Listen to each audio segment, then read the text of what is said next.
Olá, alunos! Nessa videoaula, a gente vai aprender sobre padrões em HTML. Mais especificamente, a gente vai aprender sobre a história do HTML, inclusive quais foram as versões do HTML que surgiram ao longo do tempo e com que versão exatamente a gente anda trabalhando. Também aprendemos como validar uma página HTML, o que é o HTML transicional e o HTML strict, como determinar o tipo do conteúdo em um documento HTML e o que são elementos de bloco e elementos de linha. A gente pode dizer que as tags que a gente já andou aprendendo, algumas delas são de bloco, algumas delas são de linha, e elas têm que estar organizadas de alguma forma que eu vou dizer para vocês dentro do HTML. Primeiro um pouco sobre a história do HTML. Então, primeiro os HTML que surgiu foi o HTML1, o 2 ali, que existiram entre 1989 e 1991. Naquela época, as páginas não eram muito bonitas, ninguém se preocupava muito com a apresentação visual, já era uma grande novidade apresentar um conteúdo online, então eles estavam mais interessados no conteúdo em si. E a web era utilizada principalmente dentro de universidades, não era tanto para o público geral. Com o HTML3, mais ou menos em 1995, é que a internet e o HTML começou a ser usado fora das universidades, e a internet na casa das pessoas se tornou um pouco mais comum. Naquela época, existiam principalmente dois browsers, sendo que hoje em dia existem algumas dezenas, eu acho, mas os principais, eu acho que uma dezena. E naquela época existiam dois browsers principais, o Netscape e o Internet Explorer. O Netscape, ele é da Mozilla, e o Internet Explorer, como vocês devem saber, é da Microsoft. Então, eles pregavam duas vertentes bem diferentes. Naquela época, cada navegador adicionava suas próprias extensões do HTML, o que dificultava um pouco a vida do programador web, do desenvolvedor web. Porque o desenvolvedor web, então, deveria criar duas páginas, uma para cada navegador. Então, você colocava um códigozinho JavaScript, por exemplo, no começo, que primeiro identificava qual era o seu navegador.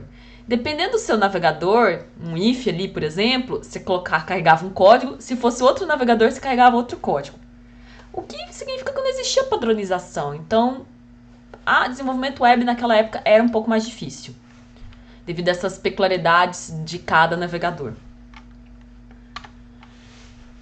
Em 1998, surgiu o HTML4, que foi por meio de uma instituição que existe até hoje, que é a W3C, que é o World Wide Web Consortium. O objetivo da W3C é trazer ordem ao universo com HTML padrão. Então, ela que dita quais são as tags padrões do HTML, para como elas devem ser usadas, quais atributos, em que hierarquia e por aí vai. E foi mais ou menos em 1998 também que começou a se separar a estrutura da apresentação, ou seja, começou a se usar CSS para apresentação e HTML para estrutura e conteúdo. No segundo semestre letivo, a gente vai fazer essa separação, deixar só a apresentação visual com CSS e o conteúdo e estrutura com HTML. Em 1999 surgiu o HTML 4.01, algumas correções foram feitas, algumas poucas tags foram inicializadas, é muito parecido com 4. E é a versão que a gente está utilizando mais ou menos. Em 2014, surgiu o HTML5. Qual era o objetivo do HTML5? Maior consistência entre os browsers, apesar de que o HTML 4.01 já tinha uma consistência muito boa. Apoio nativo para vídeo, áudio e equações matemáticas. Por exemplo, equações matemáticas, você pode usar MFML, que dentro você usa equações matemáticas de LaTeX. Pregava um pouco o desuso de cookies e adicionou a geolocalização, que é tão utilizada hoje em dia em sites. Do HTML5, ele tem todas as tags do HTML 4.01. Então, o HTML5 é as tags do HTML 4.01 mais outras. Tá, mas por que você deve se importar com a versão do HTML que você está usando? Um dos motivos óbvios é porque existem algumas tags que existem no HTML e outros não. Mas tem mais que isso. Suas páginas elas não podem colocar o browser em que a gente chama de Quick Modes, que é uma técnica usada por alguns navegadores da web para manter a compatibilidade com páginas web antigas, destinados a navegadores mais antigos que não usam o HTML padrão, definido pela W3C. Hoje em dia a gente só usa tags HTML 4.0.1 para frente, que são as tags definidas pelo W3C. E o CSS também definido por eles. Então a gente devemos avisar o browser que estamos utilizando HTML padrão. Como que a gente faz isso? Com essa tag aqui. Então existem dois tipos de HTML 4.01. O transicional, que é o que a gente está vendo aqui. O transicional, basicamente, você está falando que eu estou querendo me adaptar ao HTML 4.01. Eu ainda não estou lá, mas estou quase lá. Então você adiciona essa tag aqui. Não se preocupem, vocês não têm que decorar essa tag, mas vocês têm que aprender a usá-la e aprender o que ela significa. Então vamos lá. Então, com essa parte aqui, doctype, e essa exclamação no antes, a gente está dizendo ao browser que isso está especificando um tipo de documento para essa página. Essa parte HTML significa que a tag HTML é o elemento raiz e o primeiro em sua página. Public significa que o HTML 4.01 é padrão e está disponível ao público. Toda essa parte aqui, como se fosse um diretório, essa parte diz que estamos utilizando o HTML 4.01 e que a marcação está escrita em inglês. Então esse N aqui é de inglês, que a gente está usando o HTML 4.01 transicional. Observem bastante essa palavra, transicional. Não estamos totalmente no 4.01, mas estamos quase lá, queremos usar essa versão. Isso aqui é um endereço para um DTD, que é como se fosse um tipo de documento mesmo, que dita o formato do seu HTML. E está disponível, inclusive, na internet. Então, isso aqui vai apontar para um arquivo que identifica esse padrão em particular, que checa, como se você checasse o seu documento HTML. A chave padrão para qual, como se fosse o gabarito para qual você checa o seu HTML. Tá, então, vamos testar o nosso HTML e tentar validar ele? Tá, e onde a gente coloca essa tag doctype? Observem que aqui, nesse arquivo x83.html, que seria o exemplo 83.html, a gente colocou essa tag antes da tag HTML. Então, essa tag aqui que identifica o tipo do documento deve vir antes da tag HTML, escrita exatamente da mesma forma. Tá. Então aqui a gente observa que é um HTML, ele tem o head aqui, dentro do head title, dentro do body eu tenho um cabeçalho de nível 1, eu tenho uma imagem aqui, drinks.gif, eu tenho um parágrafo, dentro desse parágrafo eu tenho um link, e eu também tenho um texto aqui enfatizado com a tag de estilo lógico EM. Então, o que a gente vai fazer? A gente vai abrir esse site aqui, validator.w3.org, que é um serviço de validação como se fosse a empresa, constituição, W3C. Então, esse já está aberto aqui no meu navegador. Quando você carrega, deixa eu carregar aqui de novo. Você pode validar por RI. O RI é como se fosse um site que está na internet, você colocaria o endereço dele, por exemplo, tá? www.estadão.com.br. Mas o nosso arquivo aqui, ele está no meu computador. Então, vou na segunda aba aqui, Validate by File Upload. E aqui eu vou poder escolher meu arquivo, que é o 83, aqui está ele. Vou abrir e vou clicar em checar. Apareceu, então, um erro e 2 warnings. Vamos discutir um pouco sobre isso. Tá, então, um erro e 2 warnings. Como vocês já devem saber por outras linguagens de programação, um erro é uma coisa mais grave que um warning. Um warning seria tipo um aviso. Um erro é uma coisa um pouco mais fatal, assim por dizer. O erro, se a gente for aqui embaixo, então aqui o que está no slide são essas partes. Aqui, o erro foi, ele está falando que na linha 8, coluna 28, o atributo requerido alt não especificado, que é exatamente o que eu coloquei aqui nos slides. Então, para deixar um pouco maior aqui. Linha 8, coluna 28, claro que eu estou traduzindo aqui, atributo requerido alt não especificado. Se a gente for olhar o nosso arquivo 83, tá com imagem src drinks.gif. Lembra do atributo alt, que eu falava que era para o texto alternativo?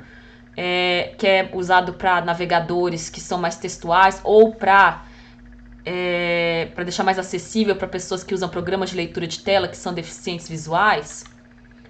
Então a gente acabou de descobrir aqui que, na verdade, apesar de visualmente a propriedade alt não terá muito o visual para a gente, ela é um atributo requerido, ou seja, obrigatório. Você não colocar ele, tá errado.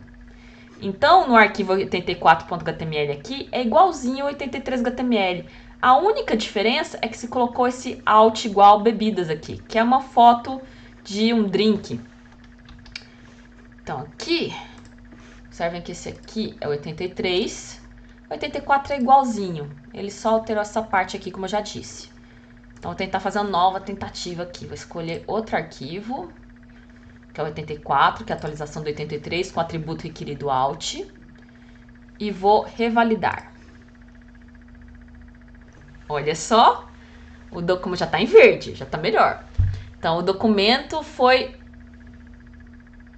tentatively, é como se fosse uma boa tentativa, assim, em português. Não estou sabendo traduzir muito bem corretamente aqui, mas checado como HTML.401 transicional. Por que tentatively aqui? Porque o erro sumiu, que já é um bom indício, mas ficou os dois warnings. Vamos ver também como se livrar desses dois warnings. Então, quando você sobe 84, aparecem os dois warnings. Então, o warning está falando assim: No character encoding found, falling back to o TF8. Então, nenhuma codificação de caracteres encontrada, usando o padrão que o TF8. Ok, mas a gente não está usando muito bem o TF8 aqui. Eu estou usando o outro padrão de codificação, que é o ISO 88591, que é principalmente para línguas que nem a portuguesa, que tem acento, cedilha. Tá, então outra tag que a gente tem que aprender, sim, ela é longa, mas de novo vocês não tem que decorar, mas tem que saber usar e o que ela significa. Então, meta significa que vamos informar o browser algo sobre a página. A HTTP Kiv, assim como as outras tags do HTML, a tag meta, possui atributos. Content type é que vamos dizer alguma coisa a mais sobre o conteúdo da página. Content, atributo content é onde especificamos a informação sobre o tipo do conteúdo. Text/HTML, primeiro dizemos que isso é um arquivo HTML, que é um pouco redundante, porque o browser já sabe disso, mas é o padrão da tag. Tá, essa parte aqui é importante. Char7, como se fosse código de caracteres, igual ISO 8859-1. Essa é a parte nova. Diz ao browser que estamos usando a codificação de caracteres ISO 88591. Observe que toda string é o valor do atributo content. Então, é content igual, abre aspas, text/html, ponto e vírgula, char7 igual ISO-8859-1, fecha aspas. Então, toda essa parte aqui é um único valor do atributo content, e aí são dois valores, na verdade, separados por ponto e vírgula. Não serve vírgula, tem que ser ponto e vírgula. Então, onde eu coloco essa tag nova que a gente aprendeu? Então, você deve incluir essa tag meta dentro do head antes da tag title. Então, insira a tag meta em nosso arquivo de teste e tente validar novamente. Que é o 86 aqui. Então, observem que a tag meta ela foi colocada aqui antes da tag title. Aquela doctype que fala do HTML aqui, é 86, tá. Ela... Aqui, também eu mudei para strict. Deixa eu ver se era esse mesmo que eu tinha que abrir. Peraí. Tá, desculpa. Era 85 aqui. Então, nesse 85 aqui, eu ainda estou usando a meta do transicional. Deixa eu 86 aqui para abrir de novo, depois. Doctype HTML transicional, então aquela do documento do tipo HTML 4.01 transicional. A gente colocou a meta aqui antes da tag, então eu vou subir agora essa 85.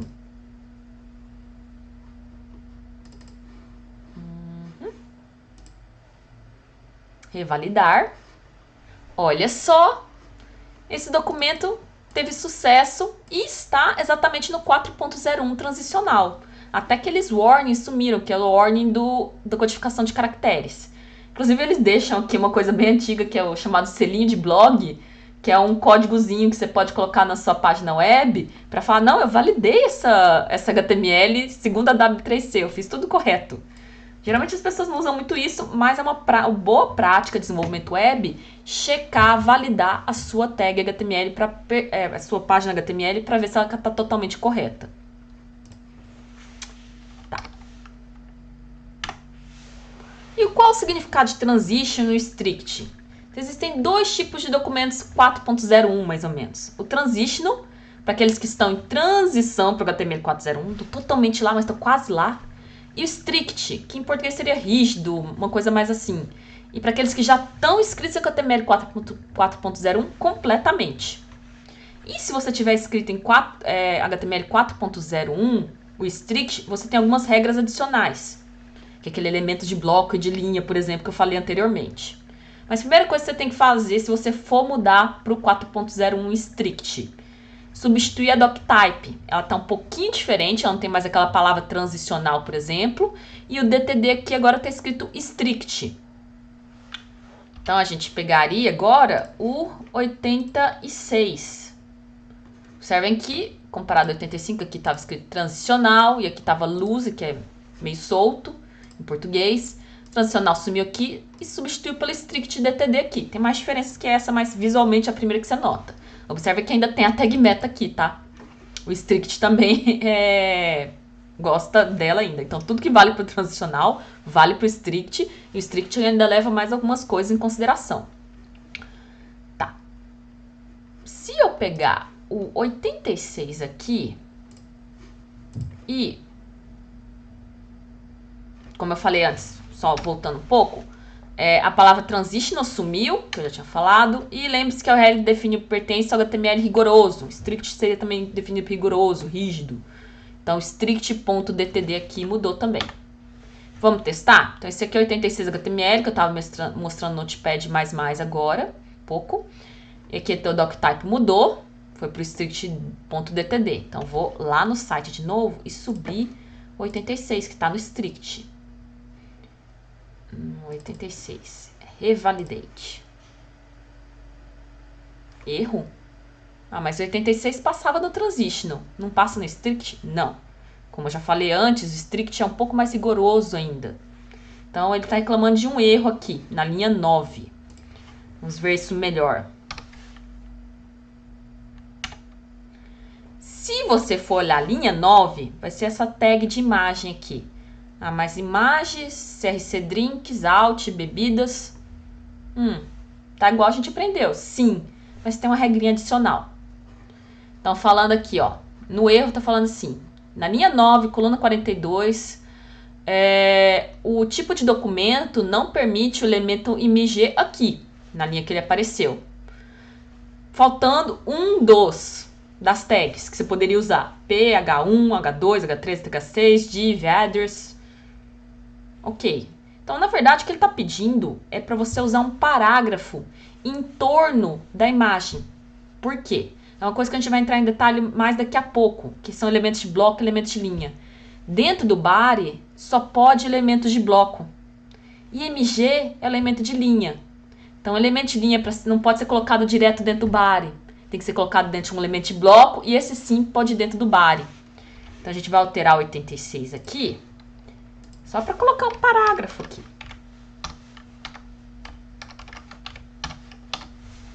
Salvar.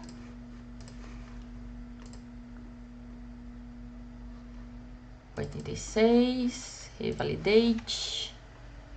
Olha só. Esse documento agora está totalmente no 4.01 strict. Inclusive o selinho aqui de novo. Simplesmente porque eu coloquei um parágrafo em volta da imagem. Então, vamos aprender melhor sobre esses elementos de bloco e de linha. Então, de todas as tags que a gente aprendeu, algumas delas é que eu chamo de elementos de bloco e algumas dessas tags que a gente aprendeu são elementos de linha. Então, o que são elementos de bloco? Quando renderizados pelo browser, ou seja, o navegador, os elementos de bloco normalmente iniciam uma nova linha. Lembra parágrafo? Ele iniciava uma nova linha. Os cabeçalhos de nível, eles iniciavam uma nova linha. Então, eles são elementos de bloco. Então, os elementos de bloco contêm outros elementos de bloco e elementos de linha. Então, um elemento de bloco, dentro dele, pode ter outros elementos de bloco ou elementos de linha. Os elementos permitidos direto dentro da tag body são classificados como elementos de bloco. Você não pode colocar um elemento de linha, que nem MG, direto dentro do body. Só elementos de bloco podem ficar direto dentro do body. E o que são elementos de linha, que nem a tag de MG imagem? Quando renderizados pelo navegador, os elementos de linha não iniciam uma nova linha. Imagem não inicia uma nova linha. Negrito não inicia uma nova linha. Itálico não inicia uma nova linha. São elementos de linha. Então, os elementos de linha normalmente contêm outros elementos de linha dentro dele ou texto. Então, aqui tem uma tabela que mostra alguns elementos de bloco. Alguns deles a gente aprendeu, outros não. Então, div a gente ainda vai aprender mais pra frente. DL, ele é a lista dicionário. H1 até H6 aqui vale. Os cabeçalhos de nível. Regra horizontal também é elemento de bloco, porque também gera nova linha. Item de lista também. Lista ordenada também é elemento de bloco ali, também é elemento de bloco aqui. P, que é parágrafo, também é um elemento de bloco. Pré, também é um elemento de bloco. Table, tabela, também é um elemento de bloco. O L, que é a lista com marcadores não ordenada, também é um elemento de bloco. De linha, alguns que a gente aprendeu, outros nem todos aqui, tá? A, que é link. I, que é itálico. IMG, que é imagem. B, que é negrito. Tem o strong, que a gente aprendeu, que é do estilo lógico. Também é de linha. O code também é de linha. O EM, que é de enfatizar, também é de linha. Então, tem vários elementos de linha aqui. Caso vocês queiram aprender mais quais são exatamente os elementos de bloco e elementos de linhas, dá para checar aqui essas duas URLs. Tá, então, dicas para o HTML 4.01 strict. Regras que você deve seguir. Elemento HTML, não sai de casa sem ele. Eu acho que eu diria que isso transicional também vale para o transicional, tá? Lembre-se de usar o head e o body para obter um HTML melhor, que é uma coisa que eu sempre falo para vocês. O que seria do head sem o title? O strict não permite um head sem um title. Alimente seu body apenas com elementos de bloco saudáveis. Não coloque elementos de linha direto dentro do seu body. Para um elemento de linha estar dentro do body, ele tem que estar dentro. O elemento de linha está dentro de um elemento de bloco e esse elemento de bloco está dentro do body. Mantenha seus elementos de bloco fora de seus elementos de linha. Geralmente a gente não coloca um elemento de bloco dentro de um elemento de linha. E mantenha os elementos de bloco fora de seus elementos de parágrafo. É isso mais ou menos que o strict prega. Tá, e o HTML5? O doctype no HTML5 simplesmente mudaria só para isso aqui. Hashtag não, desculpa. Sinal de menor, exclamação, doctype, HTML, sinal de maior. Todas as tags que valem para o 4.01 strict valem para o 5. E mais algumas que nem geolocalização. Por hoje é só, pessoal.